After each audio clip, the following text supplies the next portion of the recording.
Ouça até o final esse capítulo 7, Marta e a Grande Pedra.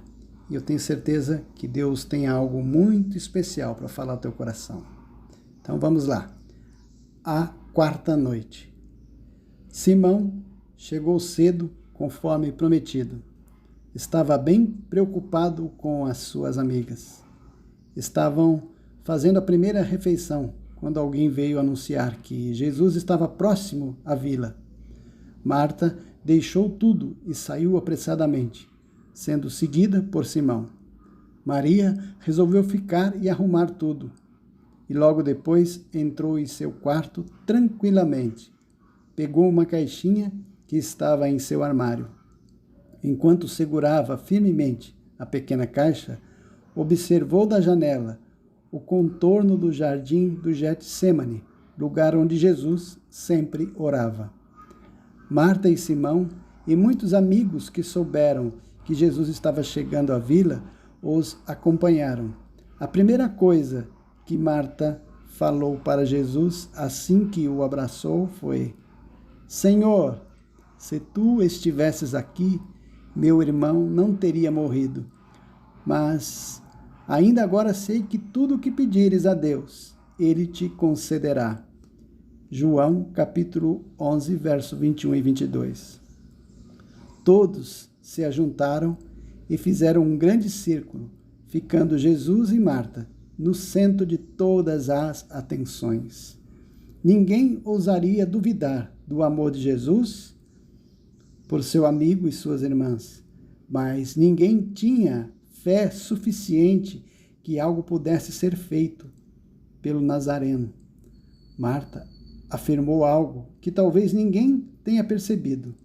Somente Jesus viu uma centelha de fé sendo acesa quando ela disse: Sei que tudo o que pedires a Deus, Ele te concederá.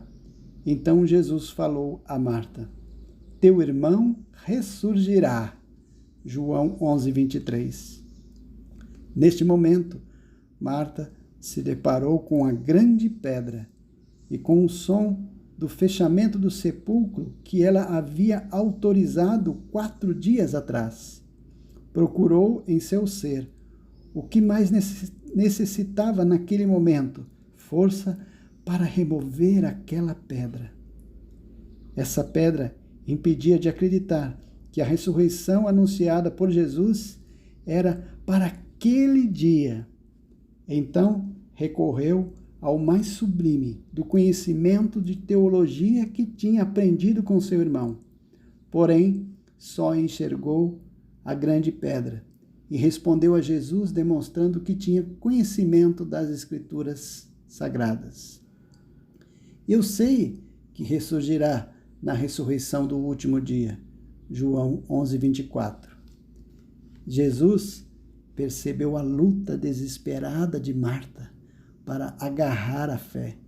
Precisava remover a pedra do sepulcro de sua mente.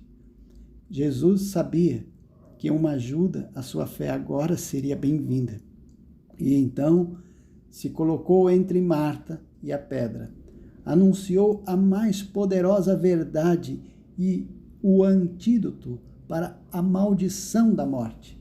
Revelou quem ele era. O desafio foi lançado.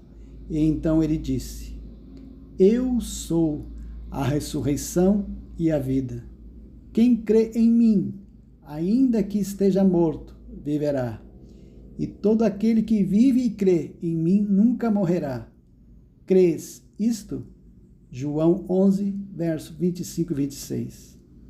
A vida de Marta, mais uma vez, foi balançada pela afirmação do Nazareno. A ressurreição e a vida eram como a mais bela melodia para aquele coração que batia sufocada pelo choro. Já tinha presenciado tantas coisas poderosas pelas mãos de Jesus, mas o fato da imortalidade exigia um salto nas alturas, um lugar que ainda não tinha ousado colocar a sua fé. Crês isto? Perguntou Jesus, olhando com amor, transmitindo convicção plena aos olhos de Marta, que respondeu: Sim, Senhor, Eu creio que tu és o Cristo, o Filho de Deus que havia de vir ao mundo. João 11, 27. Cada palavra anunciada por Jesus encontrou um lugar para germinar. O processo de provocar um milagre já tinha dado início no coração de Marta. Então Jesus pediu para que chamassem sua irmã. Maria, Jesus te chama. Maria continuava em seu quarto, segurando a pequena caixa e ajoelhada em profundo momento de adoração e oração. Na sala estavam alguns judeus que aguardavam que ela saísse de seu quarto. Alguém a chamou. Maria também ouviu o seu nome ser chamado. Maria, o mestre está aqui e te chama. João 11, 28. Imediatamente se recompôs e guardou o objeto em seu lugar. Saiu apressadamente para encontrar Jesus. João 11, 31, ele escreveu: Quando os judeus que estavam com ela em casa e a consolavam perceberam quão rapidamente ela se levantava e saíra, seguiram-na, supondo que ia ao túmulo para chorar ali. Maria percebeu claramente um grupo grande de pessoas que estavam à sua frente. Ela perguntou ao abençoado mensageiro, que confirmou com um aceno meio nervoso e assustado que Jesus estava lá. Esse percurso pareceu não ter fim, e aos poucos metros visualizou claramente Jesus que estava olhando fixamente para ela. Quando Maria chegou ao lugar onde Jesus estava e o viu, caiu-lhe aos pés, dizendo: Senhor, se tu estivesses aqui, meu irmão não teria morrido. Escrito em João 11, 32. Nesse momento não havia um sequer que não tinha sido tocado pelo choro de Maria aos pés de Jesus. Marta também se ajoelhou aos seus pés, abraçou sua irmã, olharam para Jesus, recordando cada palavra dita por ele. Jesus ficou movido. Todos olharam e viram o amor que ele tinha por Lázaro e suas irmãs. Essa situação levou o mestre a perturbar-se com um sofrimento deixado pela morte. Então Jesus perguntou: Onde o puseste? João 11, 34. Essa pergunta balançou completamente a estrutura emocional de Marta. Ela ficou paralisada, com um grande temor, e não conseguiu dizer nenhuma palavra. Sua mente estava sendo atingida com impulsos de fé e a realidade da grande pedra. Tudo passava muito rápido. Num piscar de olhos, foi levada ao momento que percebeu que não havia mais vida nos olhos de Lázaro e o desespero de avisar sua irmã da morte do irmão. Lembrou-se do momento que o corpo estava sendo envolto em panos e depositado no chão da antecâmara do túmulo. Seu último olhar e o retorno para fora da gruta confirmaram o fim da história de seu querido irmão. A escuridão de dentro, em contraste com a luz de fora, não fazia nenhum sentido. Suas palavras, autorizando o ponto final: empurrem a pedra novamente. O som horrível do movimento da pedra e o impacto final do desfecho da vida. Onde o puseste? É algo que desejava mais do que tudo. Onde o puseste? É algo que ninguém, por mais fé que tenha, conseguiria apontar sem duvidar. Todas essas recordações inimigas da vida foram lançadas violentamente contra uma palavra tão pequena, chamada fé. João 11, 38, ele escreveu: Jesus, comovendo-se profundamente outra vez, dirigiu-se ao sepulcro. Era uma gruta com uma pedra sobre ela. Havia muitas pequenas pedras nesse caminho até o sepulcro, e o mover dos pés sobre elas pareciam rir da situação de sua fé. Ela não estava conseguindo caminhar. Simão, percebendo, juntamente com os outros judeus, ajudaram Marta a se arrastar atrás de Jesus. Aquelas benditas pedrinhas estavam sendo lavadas a cada passo. Marta percebeu que um dos pingos que caíram foi dos olhos do Mestre, quando olhou para trás. Essa gota divina de lágrima dos olhos do Filho de Deus lavou a sua alma. As pedrinhas ficaram para trás e todos pararam. Marta se aproximou de Jesus, ficou ao seu lado, quando ele disse: tirai a pedra. João 11:39. Houve um silêncio que ecoou na eternidade. Todos olharam para Marta nesse momento. Ela olhou para a grande pedra e deixou a razão responder: Senhor, já cheira mal, pois é o 4º dia. João 11:39. Preciso parar um pouco nesta cena para citar algo muito importante, que está lá no comentário bíblico de Atos no Novo Testamento, na página 305, que diz o seguinte: o morto era envolto em longas tiras de pano. Era um embrulho completo, que estava os membros para mantê-lo em linha reta até as maçãs do rosto, de modo a manter a boca fechada. O véu com que era coberta a face talvez tivesse quase 1 metro quadrado.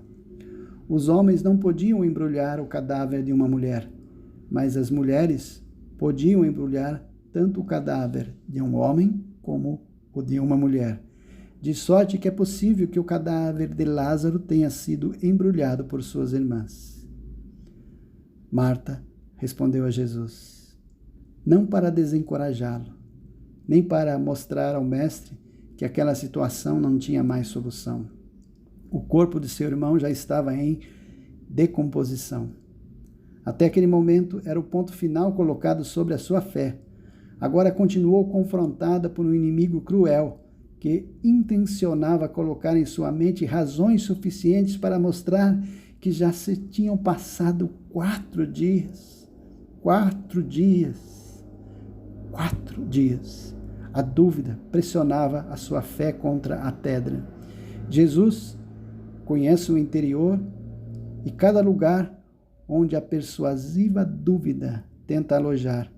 E mais uma vez, com seus olhos cheios de amor, apertou as mãos de Marta e disse: não te disse que se creres, verás a glória de Deus? João 11:40. Aqueles que fecharam a gruta se posicionaram aguardando as ordens. Marta confirmou com um simples aceno. A pedra começou a ser removida. As mãos daqueles homens tremeram, nem tanto pela força exigida, mas pela glória de Deus que estava presente. O barulho do impacto da pedra tremeu a terra. A luz começou a entrar na gruta, quando Jesus iniciou sua oração. Pai, graças te dou, porque me ouviste. Eu sei que sempre me ouves, mas eu disse isso por causa da multidão que me rodeia, para que creiam que tu me enviaste. Escrito em João, capítulo 11, verso 41 e 42. Enquanto Jesus orava, alguns fecharam os olhos, mas a maioria olhava para dentro da gruta, e outros olhavam para o céu na esperança de ver um sinal sobrenatural que confirmasse aquela oração do Nazareno. Mas o sinal não veio do céu, mas veio de dentro do Filho de Deus. Como um mover de muitas águas, um estrondo de um trovão poderoso, a voz de Jesus entrou na gruta quando ele disse: Lázaro, vem para fora. João 11:43. Do local onde havia deixado Lázaro, haviam muitos degraus até a saída.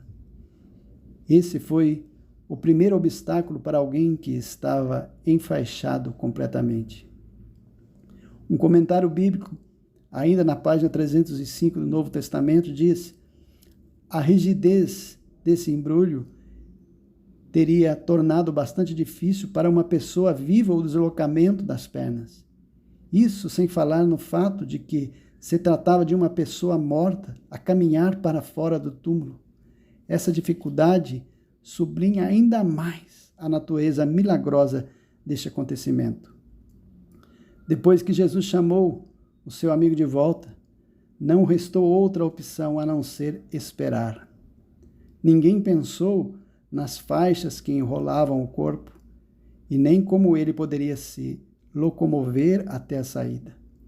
Essa dúvida ninguém ousou pensar diante da poderosa voz do Filho de Deus. Ninguém perguntou para Jesus se queria que alguém descesse até Lázaro para ajudá-lo a subir. Será que ninguém pensou nisso? Já que ninguém se dispôs a esse pequeno serviço de fé, a palavra relata o que aconteceu, João 11:44.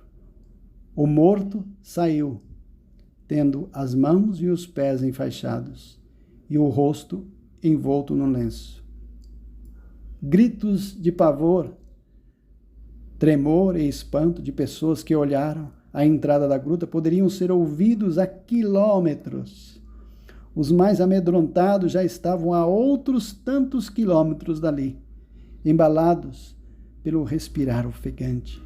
Jesus esperou que os voluntários se apressassem para ajudar. Como ninguém se manifestou, então disse: desatai-o e deixai-o ir. João 11:44. A oração de Jesus foi atendida completamente. Seu amigo Lázaro retornou à vida depois de 4 dias de solidão na escuridão. Muitos creram que Jesus realmente era o Filho de Deus. João 11:45 diz: portanto, muitos dos judeus que tinham ido visitar a Marta e tinham visto o que Jesus fizera, creram nele. Antes de retornarem para as suas casas, após terem desatado as faixas, muitos ficaram receosos em abraçar Lázaro. Se contentaram em acenar a ele de longe. O milagre foi completo. Não parecia com um morto, mas o semblante de Lázaro era de um brilho de satisfação e de alegria completa. Suas irmãs e Simão também não se contentavam de tanta alegria. Por instantes pensavam que era um sonho.